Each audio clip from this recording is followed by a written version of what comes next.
In the case of psychics and astrologers, they can get 9 out of 10 things that they say wrong, and the person will come out of the reading saying, wow, it's incredible. Όσο για την αφρόγραμμα των προφητών, τα οράματά τους μπορεί επίσης να πηγάζουν από ένα μάλλον τεράστιο επαναλαμβανόμενο πρότυπο, την ιστορία. Ο Πίτερ Λεμέζουρερ πιστεύει ότι τα τετράστιχα του Νοστράδαμου απλά επανερμηνεύουν τις προφητείες και τα γεγονότα τα οποία συνέβησαν πάρα πολύ καιρό πριν. The whole Renaissance of which Nostradamus was part was based on the idea that ancient classical times were going to be repeated. He took former prophecies or former events, usually from written sources, and assumed that because it had happened once, it was going to happen again. In fact, early in the following century, his prophecies were actually a set textbook in schools. Now, it wouldn't have been for their grammar, which was almost non-existent. It would be for all their classical allusion. Ο μελετητής του Νοστράδαμου, Πατρίς Γκινάρ, πιστεύει ότι η πραγματική ιδιοφυΐα του Μάντι ήταν ότι μπορούσε να συνδυάσει την ιστορία και το μέλλον ταυτόχρονα σε τέτοιο βαθμό που κάτι σαν τυπογραφικό λάθος του μεσαίωνα θα μπορούσε να μετατρέψει μια ιστορική αναφορά σε μια εκπληκτική προφητεία. De la culture romaine est venu enfant assez souvent. Για του λόγου του αληθές, το τετράστιχο 557, το οποίο αναφέρει ένα ευδιάκριτο ορεινό σχηματισμό και αρχαία μνημεία μόλις λίγα μίλια από το σπίτι που πέρασε την παιδική του ηλικία ο Νοστράδαμος. Istra du Montgolfier et Aventin qui par le trou avertira l'armée entre deux rocs sera. Voici le Montgolfier. Ο Νοστράδαμος μπορεί κάλλιστα να αναφερόταν σε μια εισβολή που είχε γίνει στην Προβυγγία 2 δεκαετίες πριν, για την οποία είχαν τοποθετηθεί ανιχνευτές ψηλά πάνω στο όρος Γκόσιε. Όμως, καθώς τα πρώτα τυπογραφικά πιεστήρια συχνά τύπωναν το γράμμα S ως F, το Γκόσιε έγινε Γκόφιε. Μια ήπια ιστορική σημείωση έγινε μια συγκλονιστική αναφορά σε απίστευτες μέχρι τότε τεχνολογίες. Oui, l'interprétation la plus célèbre de ce quatrain se réfère au frère Montgolfier, inventeur du ballon, qui n'existait pas bien entendu à l'époque de Nostradamus, qui ont pu prendre connaissance des positions ennemies grâce au ballon de Montgolfier. Είτε τα λόγια του προέβλεπαν αυτό το μοναδικό μέσο ταξιδιού στον αέρα, είτε τα λόγια του ήταν απλά λόγια του αέρα, σήμερα στο σαλόν τα μνημεία είναι για τον Νοστράδαμο. C'est pour ça que le monde entier, je pense, s'intéresse au texte de Nostradamus. Lorsque les visiteurs poussent la porte, parfois ils nous disent « On en est où des prophéties? Que va-t-il arriver demain ?» Le plus grand public aime bien se faire peur et ils aimeraient revenir avec un scoop chez eux en disant « On sait où ça va tomber, la catastrophe, et on va vous dire où il faut aller pour l'éviter. » Ποιος από μας δεν λατρεύει ένα λαφράκι? Ποιο το κακό στο να κοιτάμε στα άστρα για μία ένδειξη του τι υπάρχει στο μέλλον, όπως έκανε συχνά ο Νοστράδαμος? Ίσως κανένα, αν δεν ελέγχεις παραδείγματος χάριν έθνη ή στρατούς ή πυρηνικά όπλα.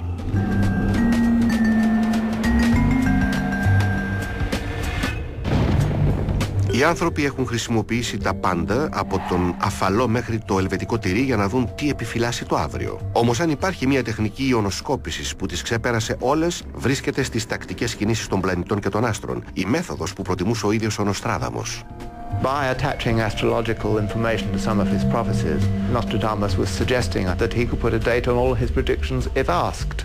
I think he was fairly sure that he wouldn't be asked. Σε ολόκληρη την Ιφίλιο, εκατομμύρια εξακολουθούν να εξαρτώνται από την αστρολογία, την πρόταση ότι τα ουράνια σώματα επηρεάζουν τις ανθρώπινες υποθέσεις για να σχεδιάσουν τις σχέσεις και τις καριέρες τους. Περισσότεροι επαγγελματίες αστρολόγοι μελετούν τα άστρα σήμερα από ότι αστρονόμοι. Και απλά αναλογιστείτε τους τόσους διάσημους πολιτικούς που ρωτάνε τους ουρανούς για να τους πούν τι αποφάσεις να πάρουν για τους ίδιους και τους υπόλοιπους από εμάς. Όμως τι επίδραση μπορεί να έχουν πραγματικά πάνω μας αντικείμενα τα οποία βρίσκονται δισεκατομμύρια και τρισεκατομμύρια χιλιόμετρα μακριά? Στο Παρίσι της Γαλλίας, το πνεύμα του Νοστράδαμου ζει και βασιλεύει με τη μορφή της διάσημης αστρολόγου Ελίζαμπεθ Θέσιε. Πέρα από το ότι και οι δυο τους ανήκουν στο ζώδιο του εγώκερου.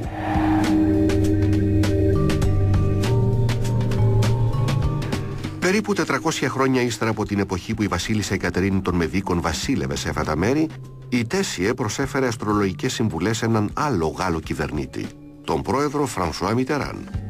The eternal question was, comment je vais moi et comment va la France?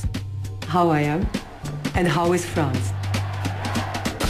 Ένα μεγάλο ερώτημα το οποίο αντιμετώπιζε ο Μιτεράν και η Γαλλία κατά τη διάρκεια των 14 ετών της διακυβέρνησής του ήταν η ένταση των σχέσεων μέχρι τον πόλεμο ενάντια στον Σαντάμ Χουσέιν, όταν η Τέσιε λέει ότι ήταν μια έμπιστη σύμβουλος. Εκείνη θυμάται μια τελευταία απέλπιδα προσπάθεια για ειρηνευτική συνδιάσκεψη στη Γενέβη. Mitterrand called me and said to me, Elizabeth, you have to look if this conference will succeed or not. I put on my computer the exact time where the conference had begun. And I said to the President, I think, Mr. President, that they will not understand each other. It will not work. It will not work. And then he spoke to the French people on television, and he said, I just spoke with President Bush. And he said, we are not sure that it will really succeed. I was a little frustrated. Η Τέσιε απογοητεύτηκε τόσο πολύ που έγραψε ένα βιβλίο για την υπόθεση Μιτεράν. Όμως ποτέ δεν της ήταν άγνωστη η διασημότητα. Τη στήλη αστρολογίας της, έναν δημοφιλή ευρωπαϊκό οδηγό τηλεόρασης, τη διαβάζουν εκατομμύρια σε ολόκληρη την Ήπειρο. Έχει γράψει σχεδόν μισή ντουζίνα βιβλία αστρολογίας.